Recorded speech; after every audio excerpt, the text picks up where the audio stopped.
Holiday World is one of the most underrated parks in the country, and with 2026 marking 11 years since their last major coaster, it's safe to assume something big and exciting will be making its way here soon. Holiday World has a beautiful roller coaster collection, including the world's best wooden roller coaster, the Voyage, and arguably the best B&M wing coaster in the United States with Thunderbird. Holiday World only has a total of 6 roller coasters, and they don't build new ones too often. When they do though, you know you're getting something awesome. In this video, I'm gonna go through a few options for Holiday World's next coaster, as well as when I think they'll get it. Holiday World is really getting ready to build one of the best coasters in the country soon, and who knows, this one may be the time they finally beat their own records and build a better coaster than the Voyage. In 2024, Holiday World's best coaster, the Voyage, placed 6th in the top coasters in the world, being the 4th best operating roller coaster in the United States and taking the number 1 spot for wooden coasters. This awesome ride was built by PTC back in 2006, and since then, it seems each year the coaster only grows in popularity. Back in the day, the park consistently went with wooden coasters when choosing their newest attraction, and it paid off, giving them a super lineup, which they topped off in 2006 with their best wooden coaster yet. 9 years later, when it came time for them to build another coaster, they decided to go with their first major steel coaster, as they already had the best theories when it came to wooden coasters. Who better to call than B&M when looking for a reliable, smooth coaster? And despite the park being just an hour and a half away from Cedar Point, who had just opened a wing coaster 2 years earlier, Holiday World decided to build a B&M wing coaster as their newest thrill machine. They did make it a launch coaster, which differentiated it a bit from Cedar Point's Gatekeeper, and it ended up becoming a much more popular wing coaster, being the number 1 wing coaster in the US by far, until Rapterra came along this year, putting up a good fight.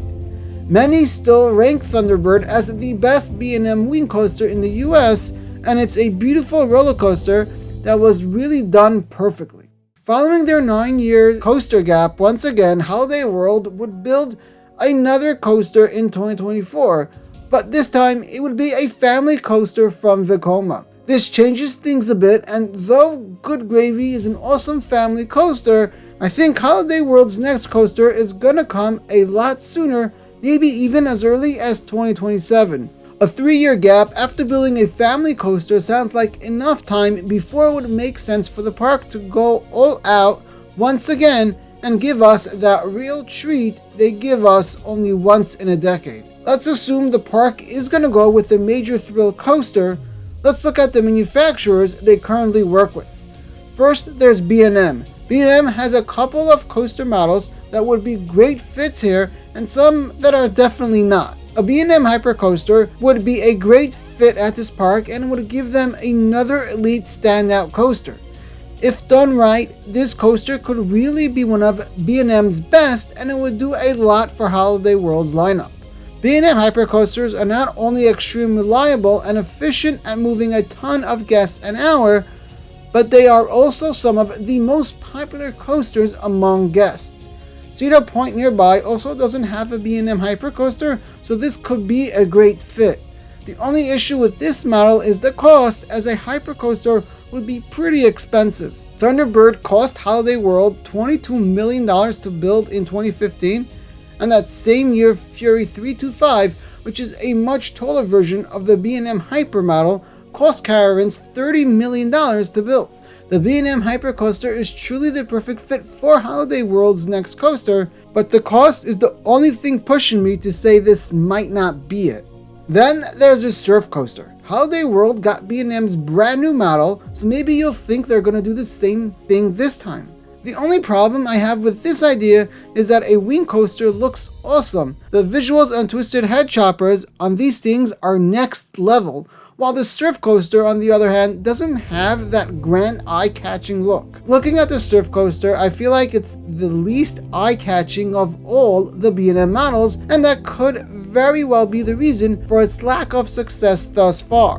An invert and dive coaster are also both possibilities, and there's a lot they could do to make them a lot different than the other inverts and dives in the area, so I wouldn't rule these out. That being said, if Holiday World goes with B&M, my bet's on the Hyper. Before I get to the elephant in the room, I want to thank you for watching my videos. I launched membership to the channel recently where you can get perks like discounts on my awesome merch, access to chat, early access to videos, and so much more. If you want to support the channel, then please join below. Otherwise, I appreciate any support you can give, like dropping a like or subscribing. Then there's obviously Vekoma, who Holiday World just worked with for their new family boomerang coaster, Good Gravy. There's a good chance they'll work with Vekoma for their next coaster, and they may have even signed a multi-coaster deal with them to get a cheaper price on Good Gravy. I could see a classic launch coaster come here for their next coaster, but I feel like a tilt coaster will be the way to go. I know Cedar Point nearby just got one this year, but this will already be 2 years later, and by then they'll probably be able to make this coaster a lot bigger and better than Cedar Point's, which was just a last-minute picked-up ride never originally intended for them. Besides, last time Holiday World built a wing coaster 2 years after Cedar Point, and their wing coaster ended being a lot more successful, so maybe they'll do that again.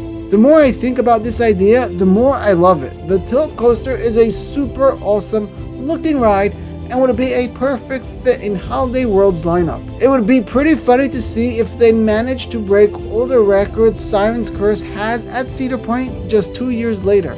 I definitely think this is a very possible option, but I also wouldn't rule out a classic Vekoma launch coaster. Then there's RMC, who Holiday World hasn't worked with before, but I feel they might be willing to give them a shot. A single rail coaster could be a good fit at the park, and these coasters sure do look awesome. They also aren't expensive at all and would definitely be within Holiday World's budget. RMCs are some of the best coasters out there, and though their Raptors are often their worst work, these rides are still spectacular.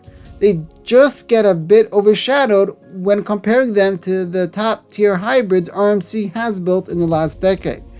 I also wonder if down the line we could see Holiday World hire RMC to build a family hybrid coaster, which could be a great fit at a park with some of the largest and most awesome wooden coasters around.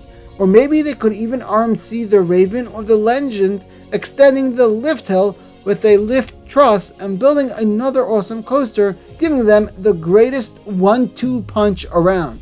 The last and final coaster I could see Holiday World go with as their next new addition is a Mack Extreme Spinner. Think about it. Imagine if everyone's waiting for either Cedar Point or some other big park to build another Extreme Spinner. Holiday World is the one to do it first. I would think this would be an epic and very smart move for them, and though it's not the most likely option, I think it's definitely a wild card for the park's next coaster. Holiday World has no problem working with new manufacturers that are reliable, as we've seen with them working with B&M and Vekoma for the first time with their 2 most recent coasters. Mack Rides is definitely reliable, and I think it's definitely a safe bet for a park to get an Extreme Spinner. The big issue with this idea though is the cost. Time Traveler at Silver Dollar City cost a whopping $26 million, and that was back in 2018. It's definitely going to be expensive to get one of these, which also explains why we haven't seen any other park jump on the opportunity to get their hands on one yet. Holiday World is an awesome park, and it's why, regardless of what coaster they get next, I'm pretty excited. But there's still no concrete evidence of anything coming to the park just yet. Unlike Hershey Park, who's already been confirmed to be getting their largest investment in a really long time for the 2026 season. In this video here, I reveal some of the secret and not so known projects Hershey is already working on for 2026 and break down the secret construction to figure out exactly what Hershey Park has up their sleeve with their new coaster coming to the park in 2026.